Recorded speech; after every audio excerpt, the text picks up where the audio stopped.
Salam, hər vaxtınız xeyir olsun. Bugün sizlərlə yumuşaq, çox dadlı, qat-qatlı və ləzzətli kruvasan resepti bölüşürəm. Videomu sona kimi izləyin ki, siz də bu cür ləzzətli, dadlı kruvasanları evdə asanlıqla hazırlaya biləsiniz. Keçək hazırlama qaydasına. Qaba 1 stəkan ilıq süd, 1 stəkan ilıq su, 1 xörək qaşığı quru maya əlavə edirəm. Üzərindən 2 xörək qaşığı şəkər tozu, 1 paket şekerli vanil, 2 adet yumurta ve yarım stəkan duru yağ əlavə edirəm. Bunları birlikte karıştırıram. Onu da qeyd edim ki, mayalı xəmir hazırlayarkən çalışın istifadə etdiyiniz ərzaqlarınız otaq temperaturunda olsun. Belə olanda xəmiriniz daha tez mayalanacaq və istədiyiniz yumuşaqlıqda olacaq. Üzərinə un əlavə edirəm. Mən 5 stəkandan yarım stəkan çox un istifadə etdim. Unlar fərqli olduğuna görə çalışın siz də unu istə-istə əlavə edəsiniz ki, xəmiriniz yumuşaq və elastik olsun. Unu ələkdən keçirərək əlavə edirəm. 4 stəkan yarım un əlavə etdikdən sonra xəmiri başlayıram yoğurmağa. Qalanını da ehtiyac duyduqda hissə-hissə əlavə edirəm. Və burada biraz daha un əlavə etdim.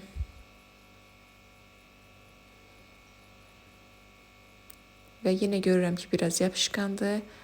Biraz daha un əlavə edirəm üzərinə. Və xəmir tam toparlana qədər yoğururam.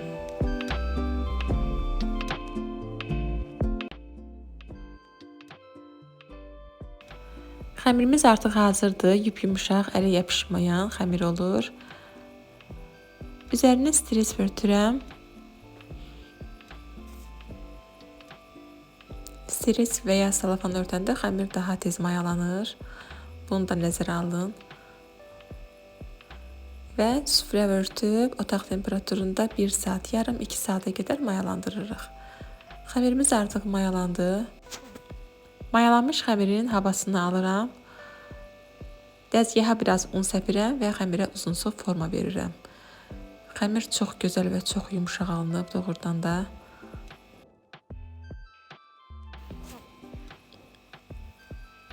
Və hissələrə ayırıram. Mən 8 ədəd kündə hazır etdim. Çalışın kündələrinizin ölçüsü bir-birinə eyni və yaxud da bir-birinə yaxın olsun. Tərəziniz varsa tərəzidə edə bilərsiniz, olmasa əlinizlə də təxminən düzgün ölçü götürə bilərsiniz. Hazırladığım xəmirləri yuvarlaq kündə forması verirəm. Və un səpdiyim boşqabların içərisinə yığıram, üzərini örtüb 5 dəqiqə saxlayıram. 5 dəqiqədən sonra yaymağa başlayıram.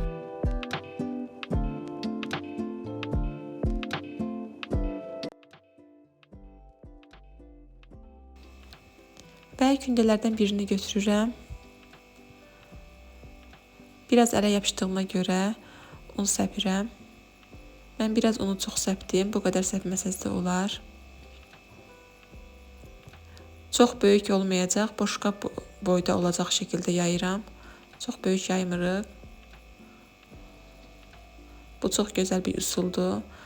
Bu formada kiçik ölçüdə xəmiri yayırıq və boşqabın içərisinə qoyuruq. Xəmirlərin hər birini, kündələrin hər birini bu şəkildə yayıb yan-yana da qoya bilərsiniz və yaxud da yaydıqca bir-birinin üzərinə də qoya bilərsiniz. Amma arasını yağlamaq şərti ilə mən əvvəlcə 4 ədəd gündəni yaydım və arasına yumuşaq kərə yağı çəkirəm. Yağı bir gün öncədən soyucudan çıxarıb bu şəkildə yumuşaltmağa çalışın. Ərimiş yox, belə yumuşaq yağdan istifadə etmək lazımdır. Və çalışıram hər tərəfini yağlayım.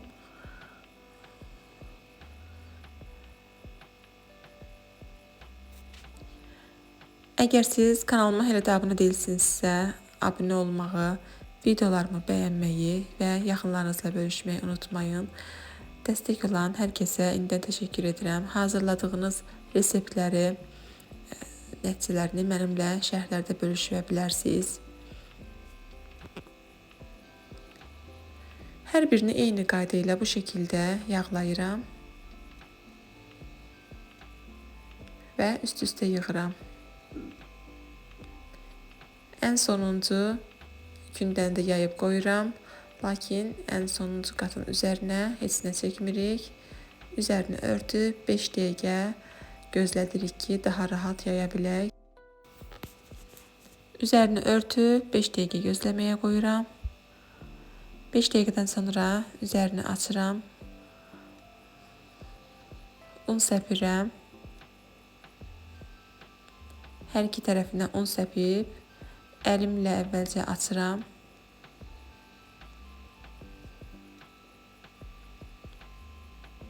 Əlimizlə bu şəkildə genişlədirik.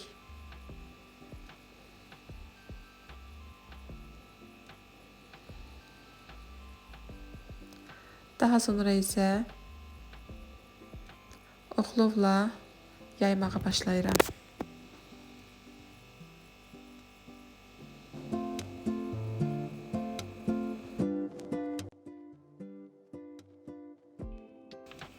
Xəmiri bacardığımız qədər yuvarlaq formada və geniş açmağa çalışırıq. Daha sonra isə belə bir alətiniz varsa bununla, olmazsa bıçaqla üçbucaq şəkildə kəsirik. Məndə 18 ədəd kruvasan alındı bu reseptlə. Daha kiçik etsəz, daha çox sayda kruvasan hazırlaya bilərsiniz. Gördüyünüz kimi hazırlanması olduqca asandır. İçərisini istər şokoladlı, istər cemli, istər qatlaşdırılmış südlə hazırlaya bilərsiniz. Mən hər birini şokoladlı etdim, çünki bizim uşaqlar şokoladlı xoşlayırlar.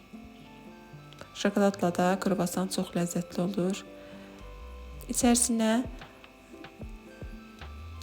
şokolad qoyuram və 1 çay qaşığı qoymaq kifayət edir. Çox qoysaz kənarlarından axa bilər və bu şəkildə bükürəm. Belə şokoladınız olmasa adi plitka şokoladı da bu şəkildə qoyub sıx bükə bilərsiniz. Bükərkən biraz da artırıq ki, mayalandıqca çox açılıb dağılmasın.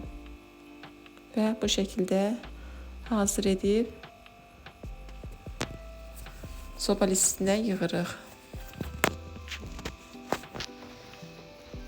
Gördüyünüz qaydada hər birini hazırlayıram. Yağlanmış və yağlı ocağı sərilmiş soba listinə qoyuram. Soba listində də 10-15 dəqiqə saxladıqdan sonra üzərinə yumurta çəkirəm. 1 ədəd yumurtanı çoxlu çalıram. İçərisinə biraz duru yağ əlavə edib kruvasanların üzərinə çəkirəm. Zövqə görə küncüt də əlavə edə bilərsiniz. 180-190 dərəcəlik öncədən isidilmiş sobada bişməyə qoyuram. Kruvasanlarımız bişdi artıq. Sobadan çıxardım. 1-2 dəqiqə soymasını gözlədim. Soyduqdan sonra isə sizə necə yumşaldığını göstərirəm. Çox yumuşaq oldu, çox ləzzətli oldu. Uşaqlar çox bəyəndi. Siz də mütləq hazırlayın və uşaqlarınızı belə reseptlərlə sevindirin. Videolarımın davamı üçün kanalımı izləmədə qalın. İzlədiyiniz için teşekkür ederim.